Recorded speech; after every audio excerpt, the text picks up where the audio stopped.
The Triforce in the wild duology is an interesting topic. It's both completely absent in both games, yet it's also around subliminally if you look around for it. On Breath of the Wild's Great Plateau, you can spot the Golden Goddess's symbols, Din, Nehru and Farul. You can spot them in Hyrule Castle's Sanctum, and it's also found everywhere that even so much as references the Hyrulean royal crest. It's an integral part of the world itself and has had clear connections to the Hylians in the past. But if you'd only played Breath of the Wild, you'd only really think that it was an ancient artifact that's barely referenced. At least until a couple of the final cutscenes you witness in the game. In some capacity, Zelda uses the Triforce to dispel malice and seal Calamity Ganon away for 100 years, all the way up until Link awakes at the Shrine of Resurrection. So why wasn't the Triforce a bigger part of the overarching narrative?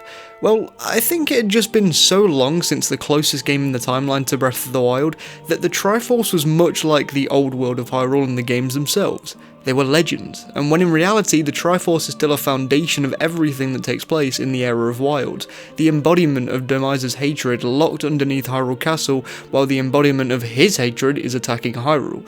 The hero with the courage of 100 soldiers and the strength of over 4 other champions, the princess whose wisdom would probably be unparalleled by any other incarnation of the goddess Hylia if she wasn't constantly interrupted when trying to undergo her studies. In essence, all of the playing pieces of a Triforce-based chess match are right there. It's just that the physical matter of the Triforce isn't there.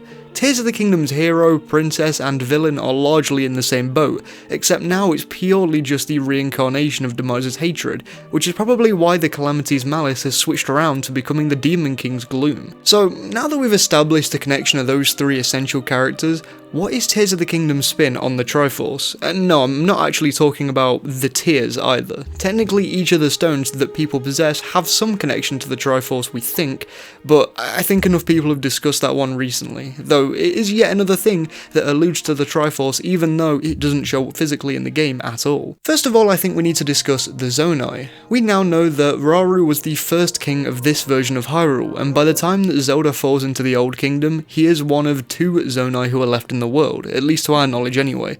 One of the only clear pieces of information that we get about Rauru's powers, especially early on in the game, is that Rauru's arm is only able to be utilised when it's being powered by light, as the first king calls it.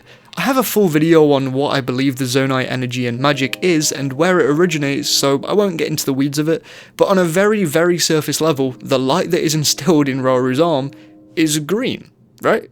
I don't really think that's debatable. It tapers off to being a lighter shade of turquoise at the end, but it is green.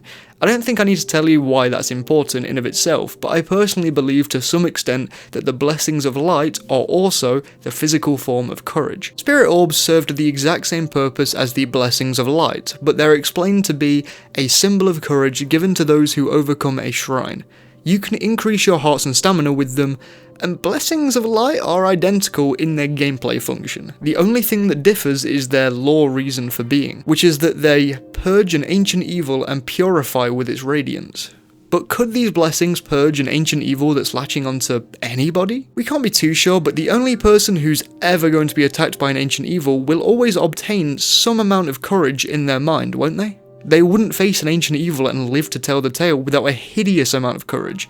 I think that in some way the lights of blessing are still linked to courage, and right as you finish up any given shrine of light, there are these pillars that are smashing up something like a pestle and a mortar, but when you go and take a closer look at what's being crushed, nothing's there, it's just air, which in the real world is still full of light.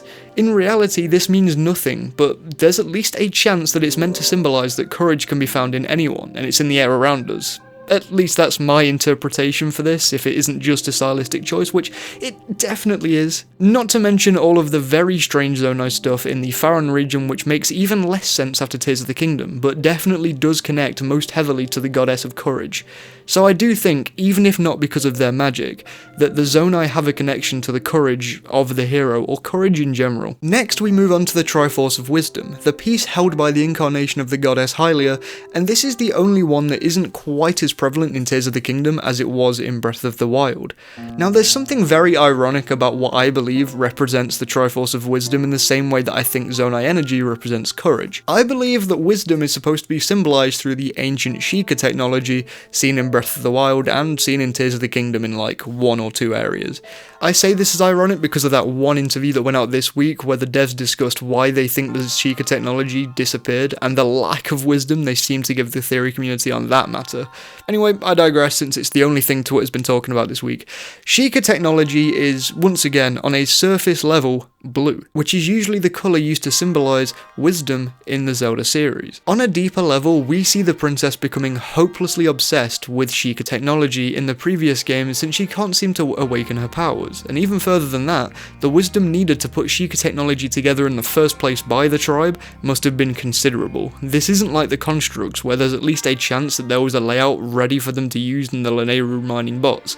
It seems like the Sheikah really did create a brand new type of technology and energy all by themselves, without the need for magic, despite also having magical powers. A lot of you are probably surprised that something from Breath of the Wild has made it into this video discussing the Triforce in Tears of the Kingdom, but to that I say 2 things.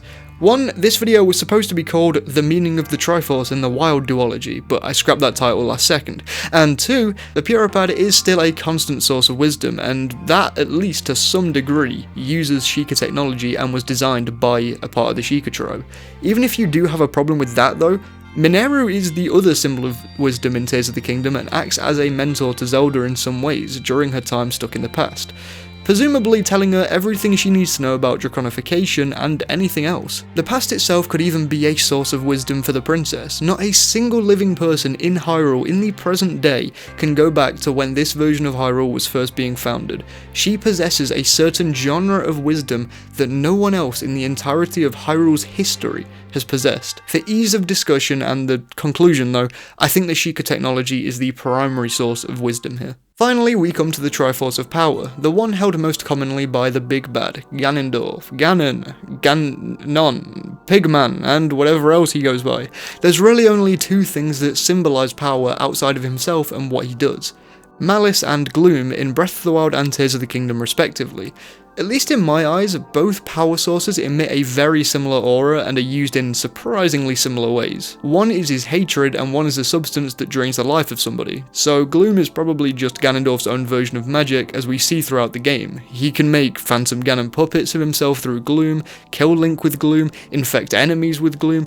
It could be an evolved form of Ganondorf's hatred now that he's not sealed away, but either way, they do have a similar purpose. Barring that, there's not much to discuss here really. It's pretty clean cut that Ganondorf's Gloom is almost like a power source of magic for Link's adversaries. In conclusion, I come back to something that I think will be in the title or the thumbnail of this video. Sure, magic and technology has always played some kind of role in pretty much every Zelda game, but I don't think it's ever had anywhere near as big of a part to play as it does in theories and the world itself at the moment, at least in the Wild duology before, the next game. I first thought up this video idea in June, and legitimately I wanted to use it as evidence that we would get a 3rd game in the Wild series, creating a trilogy of true Zelda games. Breath of the Wild symbolising wisdom with Sheikah technology, and Tears of the Kingdom symbolising courage, but then what would the 3rd game be where they're symbolising power? But considering Gloom and the Yeager and everything, I think they've kind of already covered that base. So I don't think that's what we've got here. I don't think this is a situation where a 3rd game is, in the pipeline.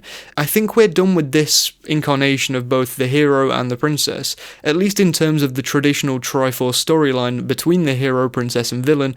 I think the dev team have told the story they wanted to tell with this set of characters, and if we do see them again, the symbolism of the Triforce probably won't be around. It's kind of a nothing point, but I thought it was funny that I started scripting the video a few months back with the idea that it'd be something completely different.